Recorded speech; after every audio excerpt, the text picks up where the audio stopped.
Assalamualaikum warahmatullahi wabarakatuh. Saudara-saudara sekalian, saya hari ini hadir dalam Ijtima Ulama yang diselenggarakan oleh PKB dalam rangka menjaga negara Indonesia. Jadi saya merasa senang karena ulama-ulama harus terus ambil bagian dimanapun berada, di posisi manapun dengan satu misi yang sama, yaitu menjaga umat, menjaga bangsa dan negara. Itu komitmen yang harus dibangun oleh para kiai, adanya di partai manapun, di kelompok manapun, dan komitmen ini yang harus terus dijaga. Karena itu saya memberikan apresiasi terhadap upaya-upaya, keinginan dan kiprah para ulama. Barangkali itu saja hal-hal yang PKB ini beliau yang tahu, ini ketua umum. Mungkin ada pertanyaan dari teman-teman, silakan. Iya Pak, Assalamualaikum Pak, saya Fauziah dari Republika. Nanti saya yang jawab. Saya Fauziah dari Republika Pak, izin bertanya mengenai melalui Ijtima Ulama ini Pak, imbauan dari Pak Wapres terhadap para ulama dan para pemuka keagamaan untuk tetap menyatukan umat gitu Pak. Kan kita tahu kalau pemilu ini kadang membuat terpecah dan polarisasi Pak, dan salah satunya ceramah keagamaan gitu Pak, kan suka menjadi pemantik konflik. Seperti apa imbauan Pak Wapres? Terima kasih. Ya, supaya ulama dimanapun adanya, di partai manapun adanya, tetap yaitu dia menjaga keutuhan bangsa dan negara. Ya, jangan menjadi kompor yang kemudian justru membelah bangsa ini menjadi bangsa yang bermusuhan. Saya kira itu penting, dan ini harus menjadi komitmen semua ulama, mencegah terjadinya konflik dan permusuhan. Ya, ini potensi konflik itu kan sangat besar di dalam waktu kita kalau kita tidak bisa. Karena itu para ulama ini supaya menjaga di semua lini itu. Ya. Assalamualaikum Pak, saya Akbar Evandio dari Bisnis Indonesia. Mau izin bertanya Pak Wapres terkait dengan ekonomi setelah PP devisa hasil ekspor direvisi Pak, sebenarnya dari pemerintah sendiri harapannya secepat apa devisa neto perbankan bisa naik dari 2,05% ini jadi 20%. Dan kemudian Pak, terkait politik juga, Pak Jokowi kan juga sudah beberapa kali menyampaikan kriteria calon presidennya, dan juga sempat beberapa kali juga mendukung beberapa tokoh politik seperti Pak Prabowo dan kemarin juga Pak Yusril.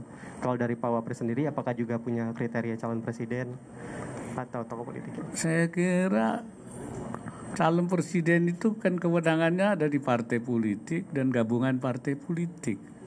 Karena itu kalau saya ya sesuai dengan aturan main saja. Nah, nanti partai itu mau milih seperti apa, gabungan partai itu kan mereka yang punya. Nah, nanti ini Pak Muhaimin ini termasuk nih nanti sebagai ketua umum partai. Nah, seperti apa? Nah, yang penting tentu sesuai dengan aturan main. Bahwa saya kira partai itu mestinya sudah paham lah. Mereka kan ingin menang calonnya. Tentu dia memilih calon yang kira-kira akan memperoleh simpati dari masyarakat. Pasti itu. Ya, saya yakin itu. Cuman mereka kan sampai hari ini kan belum ada calon yang fix ya, yang definitif, masih dilakukan, masih diayak itu kan. Ya, Pak Ketua Umum PKB itu juga salah satu calon yang belum mendapatkan ya, belum mendapatkan kuota yang sudah pasti, tapi calon presiden juga itu kan. Saya kira itu. Ya. Sore Pak Wapres. Yang soal ekspor tadi. Maksudnya apa? Yang soal ekspor tadi. Yang devisa PP devisa hasil ekspor. Ya, kita memang sedang berusaha supaya bisa hasil ekspor itu tidak diparkir di luar negeri lah, tapi diparkir di dalam negeri, sehingga akan memberikan dorongan kepada ekonomi dalam negeri. Saya kira itu. Ya. Itu sedang dalam proses. Oke. Pak, selamat sore Pak. Saya Ardito Pak dari Kompas.com Pak. Pak, mau bertanya terkait kemarin kan Pak Presiden Jokowi sudah menyatakan penyesalan dan juga pengakuan atas pelanggaran HAM berat ya Pak. Ini kan salah satu pelanggaran HAM berat Pak. Pelanggaran HAM. Pelanggaran HAM berat. Iya. Ya, saya pikir ini kan ada tim yang sudah di bawah pimpinan Pak Mahfud sudah bahwa ada memang diakui beberapa pelanggaran HAM dan penyelesaiannya tentu sudah dibuat yang sifatnya itu tidak tidak melalui pengadilan kan, tetapi melalui pengembalian hak-haknya dan sebagainya. Dan tentu saja ya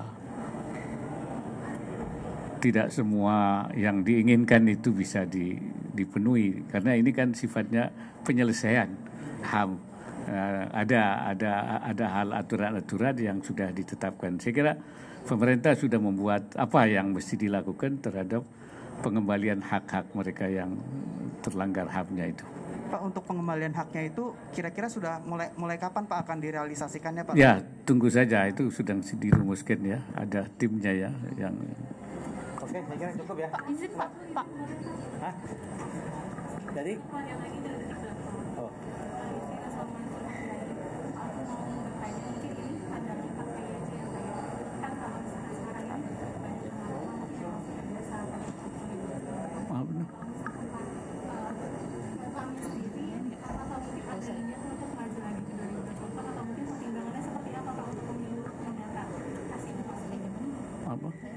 Oke, Ma'ruf mau maju lagi nanti di 2024. Saya ini sudah tua. Umur saya ini kan sekarang sudah masuk hampir 80. Tanggal bulan apa?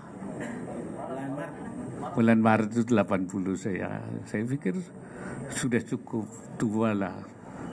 Cukup kita sudah harus memberikan kesempatan kepada yang lebih muda. Ya, saya kira itu. Ya. Ya.